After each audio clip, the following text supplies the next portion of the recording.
स्वागत है। मैं भजन संहिता 92 से पढ़ना चाहूंगी। यहोवा का धन्यवाद करना भला है, हे परम प्रधान तेरे नाम का भजन गाना। प्रातःकाल को तेरी करुणा और प्रति रात तेरी सच्चाई का प्रचार करना।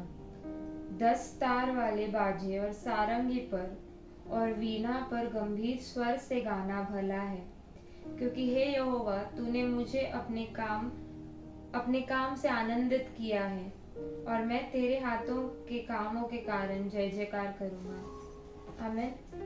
आइए हम सब खड़े होते और प्रभु की स्तुति और आराधना करते हैं। प्रभु तेरा धन्यवाद करते हैं इस सुंदर से समय के लिए। प्रभु धन्यवाद करते हैं प्रभु कि हम तेरी उपस्थिति में आकर प्रभु तेरी स्तुति और आराधना कर सकते हैं। प्रभु मांगते हो कि आज जैसे हम तेरी स्तुति आराधना करें तुझी को सारी महिमा आदर और गौरव मिले प्रभु, क्योंकि केवल तू उसके योग्य है। धन्यवाद करते प्रभु उस हर चीज़ के लिए जो तूने हमारे लिए किया है। प्रभु तेरे नाम में मांगते हैं, आमीन।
सारा समय हम तेरे हाथों में सौंपते हैं प्रभु। वचन को हम तेरे हाथों में सौंपते हैं प्रभु। तू हमें सिखा, तू हमें बदल और अपने जैसा बना। तेरे नाम में मांगते हैं, आमीन। मेरे प्यारे कलीसिया, आज शाम की सभा में आप सभी का स्वागत करना चाहता हूँ और मैं परमेश्वर पिता को धन्यवाद देना चाहता हूँ क्योंकि उन्होंने हम सभी को फिर से ये मौका दिया कि हम उसके निकट आए, स्तुति आराधना करें और उसका जो वचन है उस वचन से कुछ सुने और सीखें। और मैं धन्यवाद देता हूँ एंजल का, उन्होंने बहुत ही सुंदर तरीके से स्तुति आराधना के जरिए हम लोगों का अगुवाई किया है। मेरे प्यारे कलीसिया, आज का जो मैंने वचन दिया है वो है मरकुस लिखित सुसमाचार, उसका 8वां अध्याय 22 से लेके 26 तक का। और यहाँ पे हम देखते हैं कि यीशु मसीह ने एक अंधे को चंगाई दिया है और उसके बारे में लिखा गया है। तो आइए हम वचन में आगे बढ़ने से पहले प्रार्थना करते हैं और परमेश्वर से आशीष लेते हैं। आइए हम प्रार्थना करें। धन्यवाद, स्तुति और आराधना पाने वाले परमेश्वर, हम तेरे नाम को धन्यवाद देते हैं पिता, क्योंकि तू महान है, तू राजाओं का राजा है। तूने हम सभी को हमारे तकलीफ़ों से, हमारे मुसीबतों से बचा के ये मौका दिया कि हम तेरे निकट आए, स्तुति आराधना करें और तेरे वचन से कुछ सुने और सीखें। पिता, आज शाम की सभा में जब हम तेरा वचन सुन रहे हैं परमेश्वर, तू हम सभी के साथ है। तेरी पवित्र आत्मा की उपस्थिति को हम सभी को महसूस करने दे पिता। तू मुझे छुपा ले परमेश्वर, तेरी पवित्र आत्मा की शक्ति से तू बातें कर परमेश्वर, ताकि जो भी बातें हम सुनेंगे उसको हम अपनी जिंदगी में इस्तेमाल कर सकेंगे। ऐसा होने दे पिता। आगे का सारा समय हम तेरे हाथों में सौंपते हैं। ये छोटी सी दुआ तेरे मीठे और प्यारे नाम से मांगते हैं, सुन और कबूल कर, आमीन। मेरे प्यारे कलीसिया, जैसे कि मैंने आपको बताया, आज का वचन मैंने लिया है मरकुस लिखित सुसमाचार, उसका 8वां अध्याय 22 से लेके 26 तक। और यहाँ पे ऐसे लिखा जाता है, वे बेतसैदा में आए और लोग एक अंधे को उसके पास ले आए और उससे विनती की कि उसको छुए। वह उस अंधे का हाथ पकड़कर उसे गांव से बाहर ले गया और उसकी आंखों में थूक कर उस पर हाथ रखे और उससे पूछा, क्या तू कुछ देखता है? उसने आंख उठाकर कहा, मैं मनुष्यों को देखता हूँ, वे मुझे चलते हुए पेड़ों जैसे दिखाई देते हैं। तब उसने दोबारा उसकी आंखों पर हाथ रखे और अंधे ने ध्यान से देखा, वह चंगा हो गया और सब कुछ साफ साफ दिखने लगा। उसने उससे यह कहकर घर भेजा, इस गांव के भीतर पांव भी न रखना। प्रभु ये वचन पर हम सभी को आशीष प्रदान करें। मेरे प्यारे कलीसिया, जैसे कि हम देखते हैं यहाँ पे यीशु मसीह एक आश्चर्य कार्य कर रहे हैं, एक अंधे को चंगा कर रहे हैं। तो आज मैं कुछ 5-6 पॉइंट्स को लेके बातें करूँगा और परमेश्वर हमको इस वचन के जरिए क्या सिखाना चाहता है हम वो देखेंगे। तो 22वें वचन में से लिखा जाता है, वे बेतसैदा में आए और लोग एक अंधे को उसके पास ले आए और उससे विनती की कि उसको छुए। ये जो लोग थे, ये कौन से लोग थे जो इस अंधे को यीशु मसीह के पास लेके आए?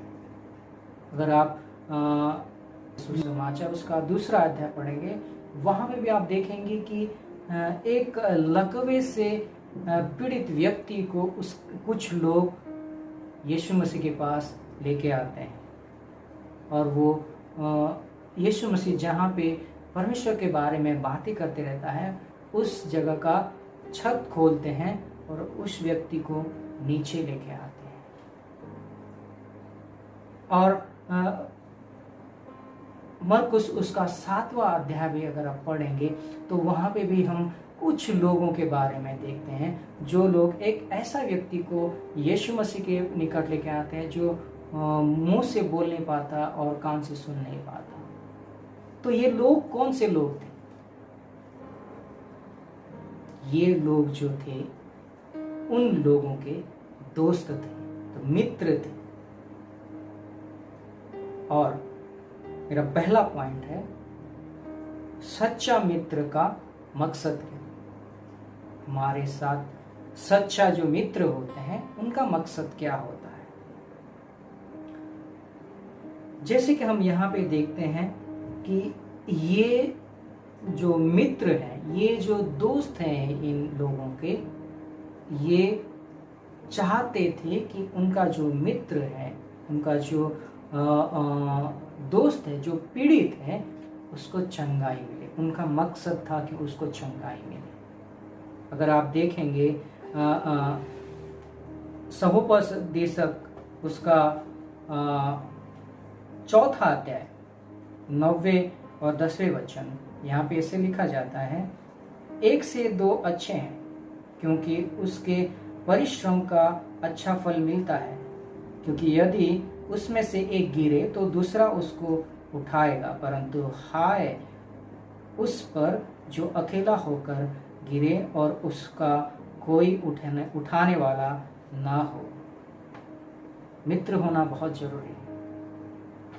अगर हमारे साथ हमारा कोई मित्र रहता है तो हम मुश्किल में गिर जाते हैं, हम ठोकर से हम गिर जाते हैं, तो वो हमको उठने में हमको मदद करता है। लेकिन अगर हमारे साथ कोई नहीं है, हमारा कोई मित्र नहीं है, हम मुश्किल में पड़ जाते हैं, गिर जाते हैं कहीं पे, तो हमको उठाने के लिए कोई सहारा नहीं देता है। तो इसीलिए परमेश्वर का वचन कहता है कि हमको अच्छे मित्र होना जरूरी है।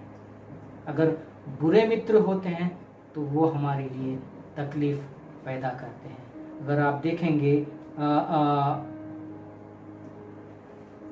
पहले कुरिन्थियों का किताब उसका 15 अध्याय 33वां वचन मैं आपके लिए पढ़ता हूँ। यहाँ पे ऐसे लिखा जाता है, धोखा ना खाना, बुरी संगति अच्छे चरित्र को बिगाड़ देती है। धोखा ना खाना, बुरी संगति अच्छे चरित्र को बिगाड़ देती है।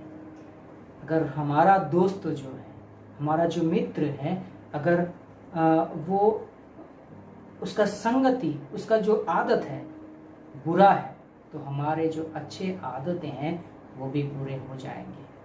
तो इसीलिए परमेश्वर चाहता है कि हम अच्छे दोस्त बनाएं। और अच्छी बात यह है कि इस जो व्यक्ति था, ये जो अंधा व्यक्ति था, उसके जो दोस्त थे अच्छे दोस्त थे, और वो चाहते थे कि उनका जो मित्र है वो यीशु मसीह के निकट आए और उसको चंगाई मिले, और वो उसके लिए प्रार्थना करते हैं, वो निवेदन कर रहे हैं यीशु मसीह से। तो आज हमसे ये यीशु मसीह हमको ये बताना चाहता है कि हमको ऐसे दोस्त बनाना है जो हमको यीशु मसीह के निकट लेके जाते हो।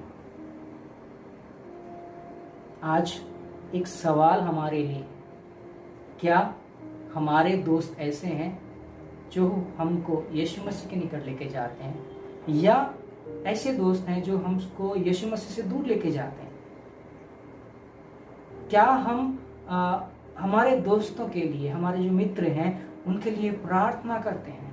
यहाँ पे हम देखते हैं ये जो मित्र हैं, ये जो लोग हैं, वो यीशु मसीह के निकट आके विनती करते हैं, उसको बोल रहे हैं कि इसको छुए, उसको आशीर्वादित करे, उसको चंगाई दे। क्या हम हमारे मित्रों के लिए प्रार्थना करते हैं? तो हमारा मित्र कौन है? हमारा मित्र वो है जो जरूरतमंद है, जिसको जरूरत है हमारी, जो यीशु मसीह को बारे में जानता नहीं है, हमको उसको यीशु मसीह के निकट लेके आना जरूरी है। जो दुख में है, जो पीड़ित है, तकलीफ में है, वो हमारे मित्र हैं, और उनको हमको परमेश्वर के निकट लेके आना है, यीशु मसीह के निकट लेके आना है। परमेश्वर ये वचन में हमको ये सिखाता है। और दूसरी बात यह है कि 23वां वचन में वहां पे ऐसे लिखा जाता है, वह उस अंधे का हाथ पकड़कर उसे गांव के बाहर ले गया। यहाँ पे हम देखते हैं यीशु मसीह उस अंधे व्यक्ति का हाथ पकड़कर उसको गांव के बाहर ले गया। यीशु मसीह उस व्यक्ति का हाथ क्यों पकड़ा? अगर हम सोचेंगे, जब हम देखते हैं उसके जो मित्र हैं उनका विश्वास यीशु मसीह के ऊपर था, क्योंकि उन्होंने ऑलरेडी एक्सपीरियंस किया था, उन्होंने देखा था कि यीशु मसीह जो है वो चंगाई देता है। उनका विश्वास वो देखने से हुआ था। शायद उनको वो महसूस भी किए होंगे उन्होंने वो आशीर्वाद, वो चंगाई देना, वो मिरेकल्स उन्होंने देखा है अपने आंखों से और उनको वो विश्वास हुआ है। तो यीशु मसीह इस व्यक्ति को भी वो विश्वास दिलाना चाहते थे, इसीलिए उन्होंने अपने हाथ से उसके हाथ पकड़कर उसको उस गांव से बाहर लेके जा रहा है। वो बेतसाइदा से वो बाहर लेके जा रहे हैं। आज हमारा परमेश्वर हमारे हाथ पकड़ के हमको हमारे पापों से बाहर निकालना चाहता है। उस दिन उस अंधे व्यक्ति ने यीशु मसीह को अपना हाथ दिया था। आज जरूरी है कि हम अपना हाथ परमेश्वर को दें, यीशु मसीह को दें, ताकि वो हमारे हाथ पकड़कर हमको हमारे पापों से उद्धार कर सके। उसके बाद अगर हम देखेंगे, और उसकी आंखों में थूक कर उस पर हाथ रखे और उससे पूछा, क्या तू कुछ देखता है? यीशु मसीह का जो आशीर्वाद है, चंगाई करने का तरीका है, वो अलग अलग तरीके का होता है। वो अगर हम देखते हैं यहाँ पे यीशु मसीह उसके आंखों में थूक के उसको हाथ में छूते हैं और उसको पूछते हैं कि क्या तू देख सकता है। बाइबल में हम अगर देखेंगे तो यीशु मसीह सिर्फ बोलने से लोग चंगा हो जाते हैं। सिर्फ बोलने से जो ये आग, पानी, हवा उसका बात सुनते हैं। उससे पहले अगर हम देखेंगे बाइबल में पढ़ा है कि यीशु मसीह जब उसके चेले लोगों के साथ नाव में जा रहा था, तूफान आया तो उसने तूफान को आदेश दिया तो वो तूफान शांत हो गया। जब वो वहां से निकलकर नीचे आया तो देखा वहां पे किनारे पे एक ऐसा व्यक्ति था जिसको दुष्ट आत्मा से भरे हुए थे। उसने सिर्फ उसको आदेश दिया, उसको चंगाई दी मिली। उसके जो जिस व्यक्ति के अंदर दुष्ट आत्मा था वो निकल के चले गए। उसने सिर्फ आदेश दिया लाजरस को तो वो 4 दिन का मुर्दा जिंदा होकर उठ आया। उसका सिर्फ स्पर्श से, उसका छूने से लोग चंगा हो जाते थे। उसका अगर मरकुस उसका 5वां अध्याय हम देखेंगे, वहां पे हम देखते हैं कि एक औरत जो 12 साल से बीमार थी, उसने यीशु मसीह का जो कपड़े का जो कोना को छूने के बाद उसको चंगाई मिलता है। लेकिन परमेश्वर यहाँ पे यीशु मसीह उसको थूकते हैं उसके आंखों में और उसको पूछते हैं कि क्या तुमको दिखता है। यीशु मसीह का जो तरीका होता है, परमेश्वर का जो आशीर्वाद देने का तरीका होता है, वो अलग अलग, हर किसी के लिए अलग अलग होता है। तो अगर हम यहाँ पे देखते हैं तो वो ऐसे लिखा जाता है, और उसकी आंखों में थूक कर उस पर हाथ रखे। कोई व्यक्ति अगर आपके ऊपर थूक देता है, आपको गुस्सा आएगा। अभी का जो सिचुएशन चालू है, अगर कोई मास्क नहीं पहनता है तो हम उसको चिल्लाते हैं मास्क पहनो बोल के, लेकिन यहाँ पे यीशु मसीह उसके आंखों में थूकते हैं। तो शायद उस समय उस व्यक्ति को तकलीफ हुई होगी, उसको गुस्सा आया होगा। आज हमारी जिंदगी में अगर ऐसा होता है तो हम खड़े होके उस व्यक्ति को मारने के लिए निकलेंगे, लेकिन यहाँ पे उस अंधे व्यक्ति का विश्वास यीशु मसीह के ऊपर था, इसीलिए वो उस आश्चर्य कार्य को एक्सपीरियंस करने के लिए इंतजार कर रहा था। इसी तरह हमारे जिंदगी में भी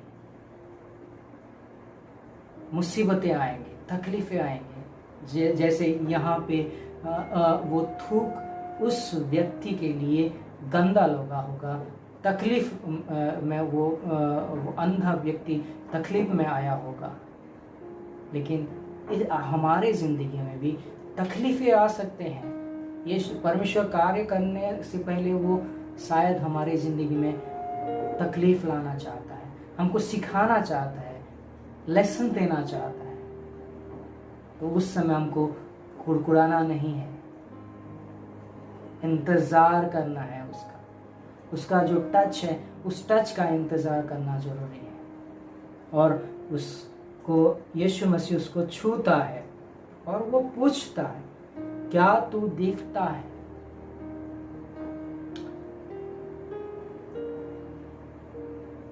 क्या तू कुछ देखता है? क्या यीशु मसीह को नहीं मालूम था कि ये व्यक्ति को दिखता है कि नहीं दिखता है? वो उसको सब कुछ मालूम है, क्योंकि वो परमेश्वर का बेटा है। उसको वो आदि और अंत है, और कहाँ पे किसको क्या होने वाला है वो सब कुछ मालूम है। तो क्या ये चीज नहीं मालूम कि उस व्यक्ति को दिख रहा है कि नहीं दिख रहा है?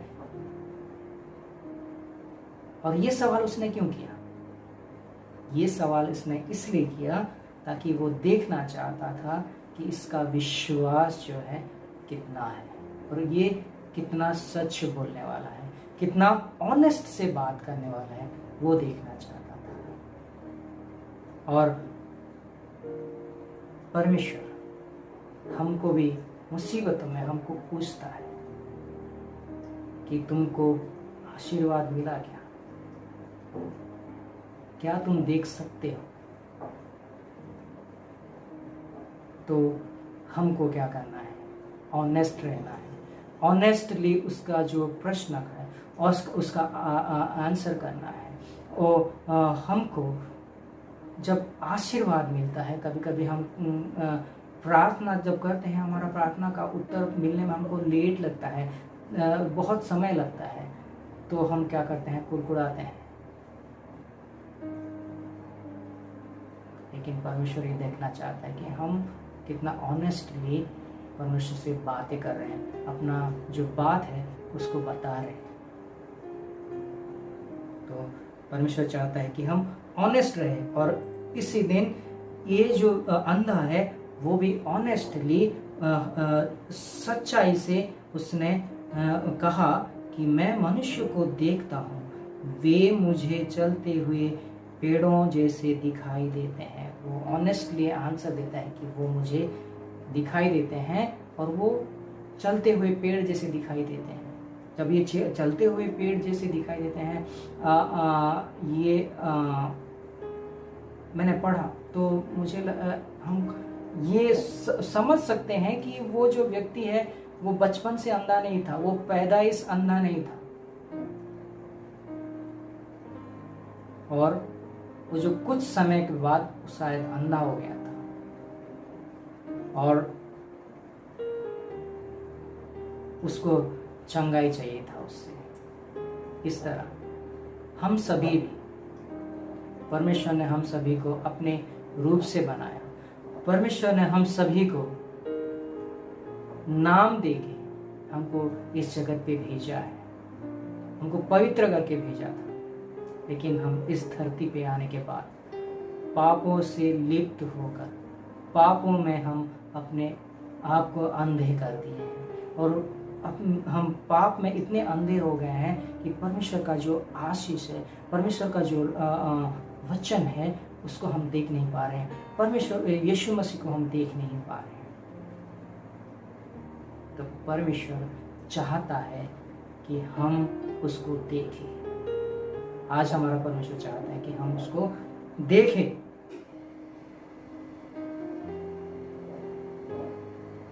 और उसके बाद वो क्या करता है, तब उसने दोबारा उसकी आंखों पर हाथ रखे। उसने दोबारा हाथ रखा। यहाँ पे परमेश्वर 2 स्टेप में काम कर रहा है। 2 स्टेप में काम कर रहा है। यीशु मसीह 2 स्टेप में काम कर रहा है। परमेश्वर ने उसके आंखों पर हाथ रखा और उसको चंगाई मिला।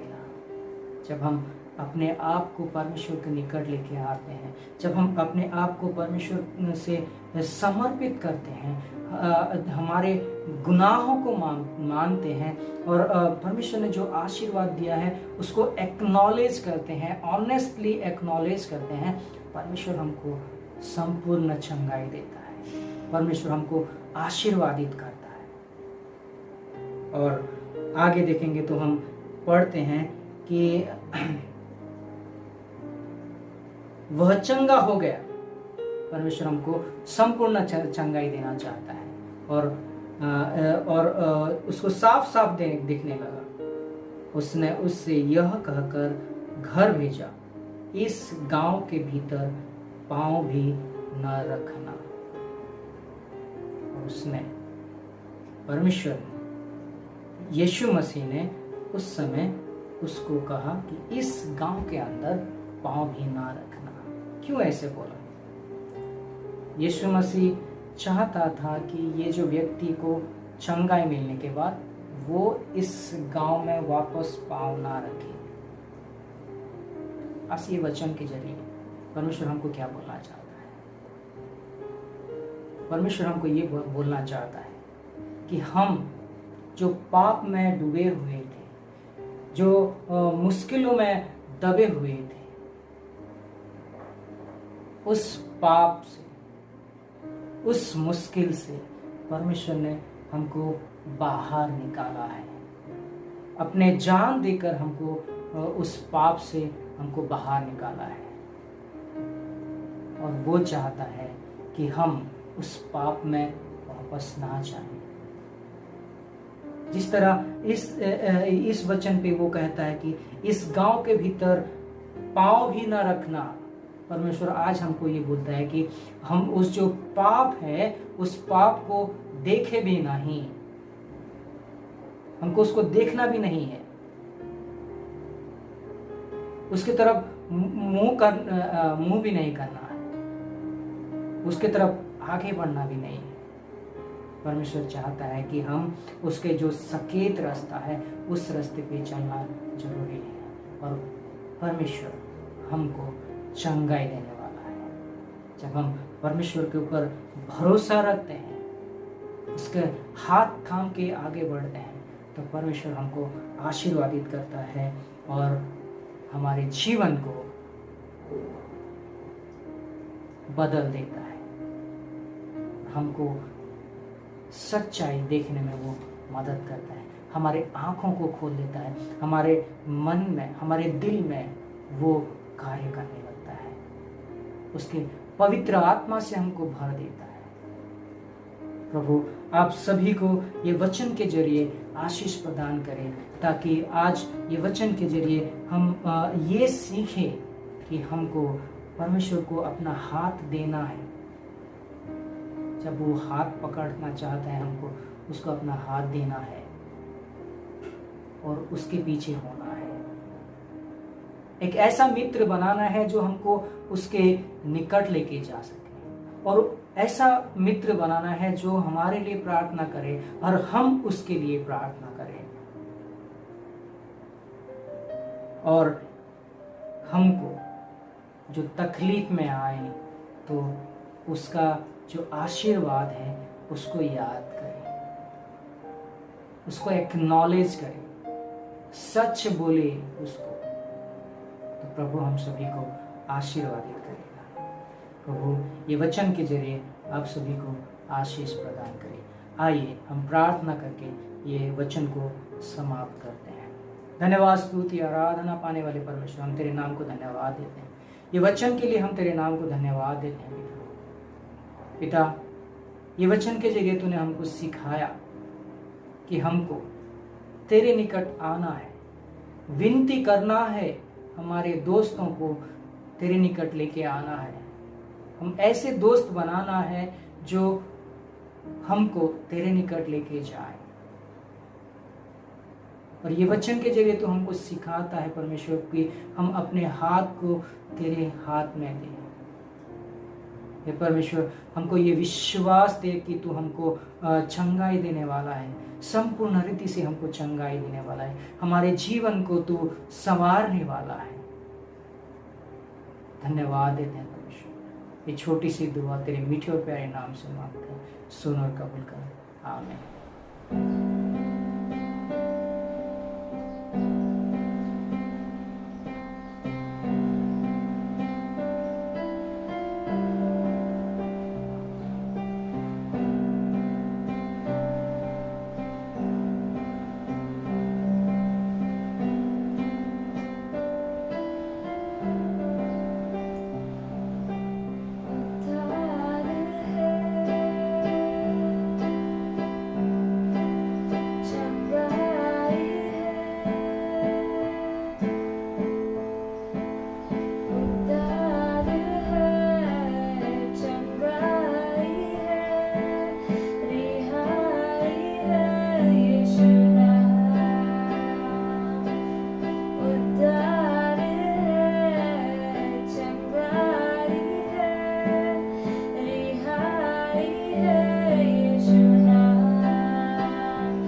और कलीसिया में प्रार्थना करता हूँ हमारे परमेश्वर पिता का प्रेम, हमारे प्रभु यीशु मसीह, उनका अनुग्रह और उनकी शांति और पवित्र आत्मा की सुसंगता आप सब लोगों पर सदा सर्वदा बनी रहे और परमेश्वर के लोग बोलेंगे आमीन।